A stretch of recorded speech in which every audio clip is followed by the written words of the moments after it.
श्री गणेशाय नमः. श्री पांडव प्रताप कथासार अध्याय 14वा. खांडववनाचे दहन. तक्षकाची कथा. अर्जुन इंद्रप्रस्थास आल्यावर मागाहून बलरामाने आनंद म्हणून पुष्कळ संपत्ती पाठविली. मग श्रीकृष्ण पुष्कळ दिवस तेथेच राहिला. द्रौपदीस 5 पांडवापासून 5 मुलगे झाले. ते असे: प्रतिर्विंध्य धर्माचा, भीमाचा श्रुतसोम, अर्जुनाचा श्रुतकर्मा, नकुलाचा शतानिक व सहदेवाचा श्रुतसेन. सुभद्रेसही अभिमन्यू नावाचा मुलगा झाला. तो रूपाने फार सुंदर व राजचिन्हांनी युक्त होता.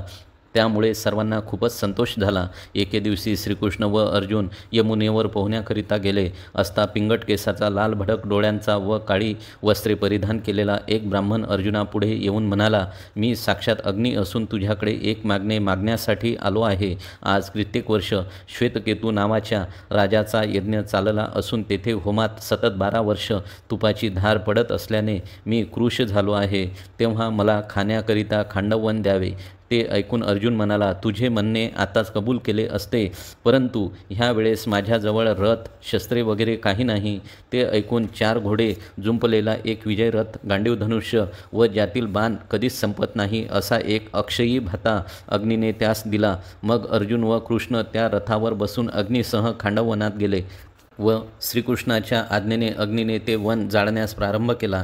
हे वर्तमान इंद्रास समजताच तो धावून आला. त्याने प्रलय मेघास आज्ञा देऊन हत्तीच्या सोंडेसारखा धो पाऊस पाडला.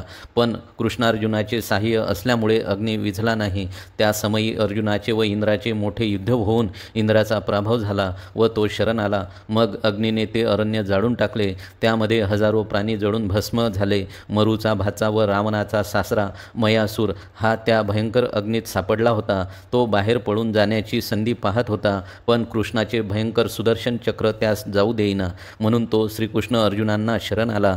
तेव्हा पुढे तो आपल्या उपयोगी पडेल असे जाणून त्यांनी त्यांचे रक्षण केले.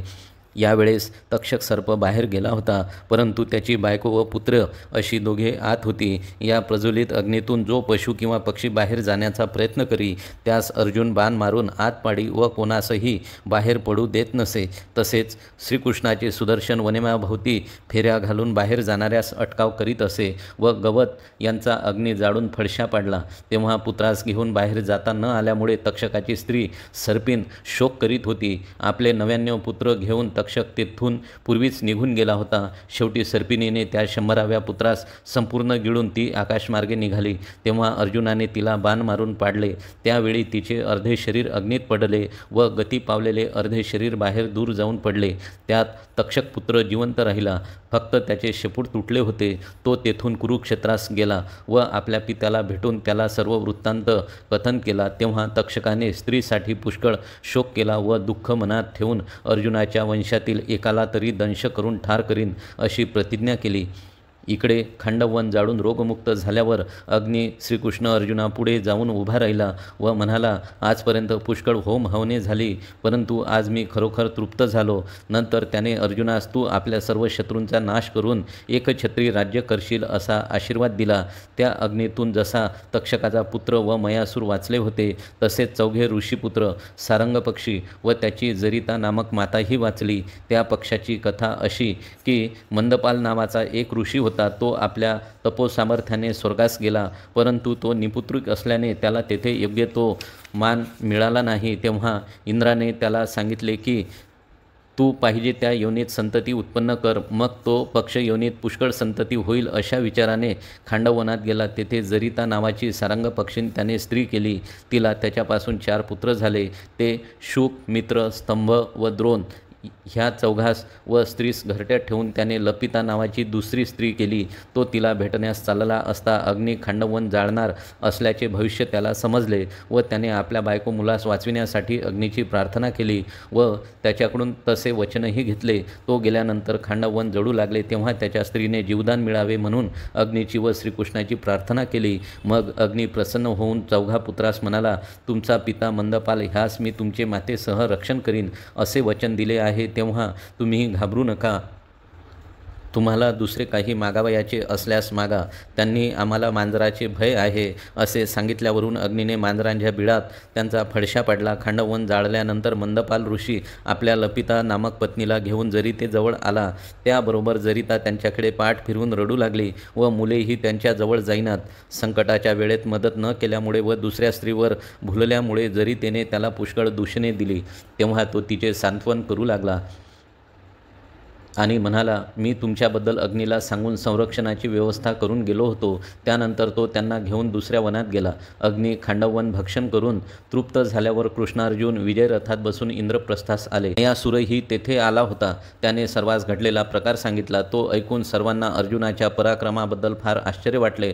कृष्ण व अर्जुन पुढे पुष्कळ दिवस एकत्र राहिले. मग पांडवांची आणखी निरनिराळ्या स्त्रियांशी लग्ने झाली, पण त्यात द्रौपदी व सुभद्रेला फार मान होता. बराच काळ ते तेथे सुखाने राहिले. प्रजाही फार सुखात होती व आपल्या राजांचे कल्याण चिंतित होती. श्री गणेशाय नमः. श्री पांडव प्रताप कथासार अध्याय 15. मय सभेची रचना व नारदाचा धर्मास उपदेश. खांडववन जाळताना अर्जुनाने अग्नीकडून मयासुरा त्याच्या दिनवाण्या प्रार्थनेवरून वाचविले होते. तो अर्जुनाचा उपकार कोणत्या तरी रीतीने फेडावा म्हणून मयासुराने धर्म, अर्जुन व कृष्ण यांची प्रार्थना केली. मयासूर मोठा शिल्पशास्त्रज्ञ होता हे कृष्णास माहीत होते, म्हणून त्याने त्यास एक सुंदर सभागृह बांधण्यास सांगितले. त्याप्रमाणे सभागृह तयार करण्यासाठी मयासूर आपल्या मनात साथीदार घेऊन बिंदू नामक सरोवराजवळ ऋषपर्वा राक्षसाची जी बेवारशी अपार संपत्ती पडून राहिली होती ती आणण्यास गेला. तेथून अपार द्रव्य आणून सुमारे 14 महिन्यात मयासुराने अवर्णनीय असे सभागृह तयार केले. ते सभागृह बांधताना पाण्याच्या ठिकाणी जमिनीचा व जमिनीच्या ठिकाणी पाण्याचा भास होईल अशी रचना करून आपले अपार कौशल्य सर्वांस दाखवून चकित करून सोडले. ही इमारत बांधून पूर्ण झाल्यावर धर्मराजा आपले बंधू, आप्तजन व ऋषीवर्य यासह ती पाहण्यास गेला.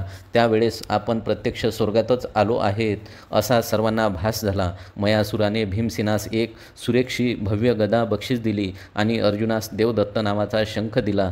त्या मय सभेत धर्माने कोट्यावधी ब्राह्मणांना इच्छाभोजन दिले. युद्ध कौशल्यात अर्जुन परिपूर्ण झाल्यामुळे त्याच्याजवळ युद्धकला शिकण्यासाठी अनेक राजपुत्र येत होते. त्या सर्व विद्यार्थ्यात यादववीर सात्यकी व अभिमन्यू हे प्रवीण झाले होते.